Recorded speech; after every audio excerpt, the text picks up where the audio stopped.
नमस्कार, मैं हूं अभिषेक उपाध्याय और आप देख रहे हैं top secret. CM Yogi Adityanath, UP के सीएम, उनकी एक मुलाकात हुई है पीएम नरेंद्र मोदी से कल करीब 1 घंटे की, और इसको लेकर के चर्चाओं का बाजार गर्म है कि आखिरकार इस मुलाकात के मायने क्या हैं। ये मुलाकात पहले से तय थी, अचानक हुई है, या फिर कोई इमरजेंसी है जिसके चलते सीएम योगी आदित्यनाथ को अचानक ही दिल्ली आना पड़ गया। ये एक बड़ा सवाल है।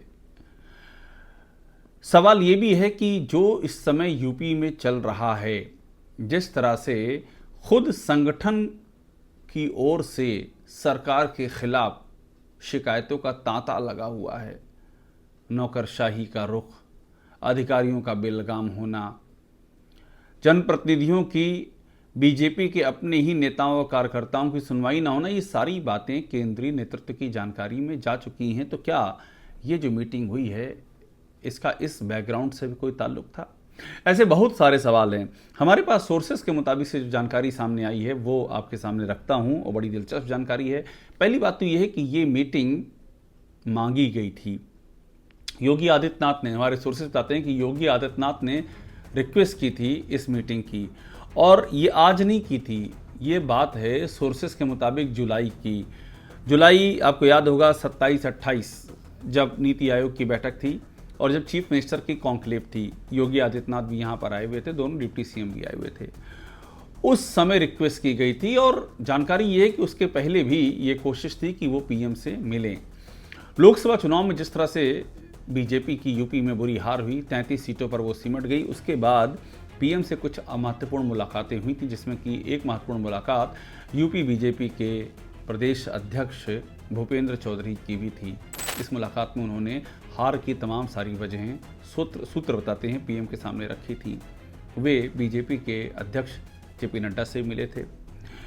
बीजेपी के राष्ट्रीय अध्यक्ष जेपी नड्डा से मुलाकातें केशव मौर्य की भी हुई थी, डिप्टी सीएम, और ब्रजेश पाठक की भी हुई थी, डिप्टी सीएम। सोर्सेज ये बताते हैं कि जो बातें रखी गई थी केंद्रीय नेतृत्व के जानकारी में, जो बातें लाई गई थी, वो बातें इस बात का संकेत थी कि सरकार धीरे धीरे अलोकप्रिय होती जा रही है। योगी आदित्यनाथ की अगुवाई वाली सरकार जो है, वजहें भी बड़ी क्लियर रखी गई थी। ओबीसी नाराज, 69,000 शिक्षक भर्ती एक बड़ा इशू है जिसको कि टैकल नहीं किया गया, और जिसमें जो रायता फैला है उसके लिए सरकार के अपने ही अधिकारी और सरकार की कार्यप्रणाली जिम्मेदार है। सरकार ने कोई एक्शन समय रहते कभी नहीं लिया, और यहाँ तक कि इलाहाबाद हाईकोर्ट के फैसले के बाद भी सिर्फ बयान दिया गया कि हम इस फैसले की रोशनी में इंसाफ कर देंगे ओबीसी छात्रों के साथ में, लेकिन इसके पहले कि कुछ हो पाता उसमें भी अच्छा खासा टाइम ले लिया गया और बात चली गई सुप्रीम कोर्ट, मामला फिर फंस गया। इसके अलावा बीजेपी के, जो मैं पहले ही कह चुका हूँ, बीजेपी के अपने काडर की जो दुर्दशा का आरोप लगा इसके ज़रिए, सरकारी अधिकारियों के ज़रिए, और जो चुनाव में गड़बड़ी की बात बीएलओ के ज़रिए, सरकार के ही अपने नुमाइंदे किस तरह से बीजेपी का नुकसान कर रहे थे, तो मामला काफ़ी गंभीर था। तो योगी आदित्यनाथ ने उस जुलाई के आखिर में ये मीटिंग मांगी थी, हमारे सोर्सेज ये बताते हैं, और उनको एक फ़ोन कॉल आया। ये फ़ोन कॉल परसों रात का है। सोर्सेज बताते हैं कि इसमें कि समय दिया गया, और समय जो कल बीता है यानी कि 3 नवंबर का दिया गया। आन फान में योगी आदित्यनाथ आए, दिल्ली पहुँचे, गाज़ियाबाद के हिंडन एयरपोर्ट उतरे, वो वहाँ से यूपी सदन गए, और यूपी सदन के बाद से वो पीएम के घर गए, 7 लोक कल्याण मार्ग, वहाँ करीब 1 घंटे की मीटिंग हुई। सोर्सेज बताते हैं कि उसमें उन्होंने ये सारी बातें रखी।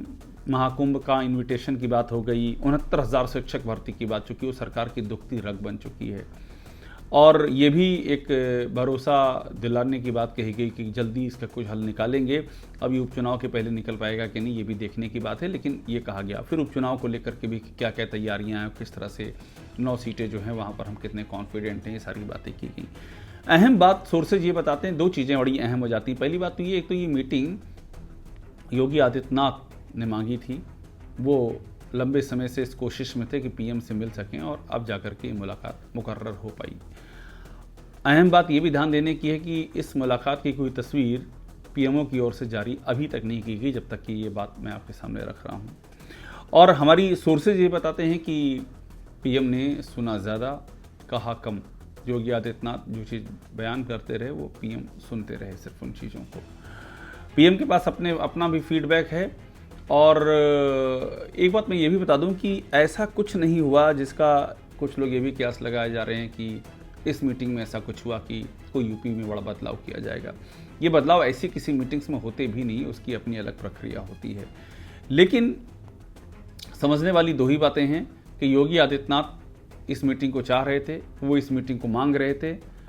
इंतज़ार करने के बाद जुलाई से नवंबर और उसके पहले भी लोकसभा चुनाव के बाद से ये स्थितियाँ चल रही थी, उनको जा कर के ये टाइम मिला और उसमें भी वो अपनी चीज़ें कहते रहे, पीएम धैर्यपूर्वक चीज़ों को सुनते रहे। सरकार की ओर से, केंद्र सरकार की ओर से जो भी मदद की चीज़ें होती हैं वो उसका एक खांचा पहले भी रहा है, वो उनको मुहैया कराई जाती रही। आगे के लिए भी वो रोड मैप क्या होगा वो रखा गया सामने।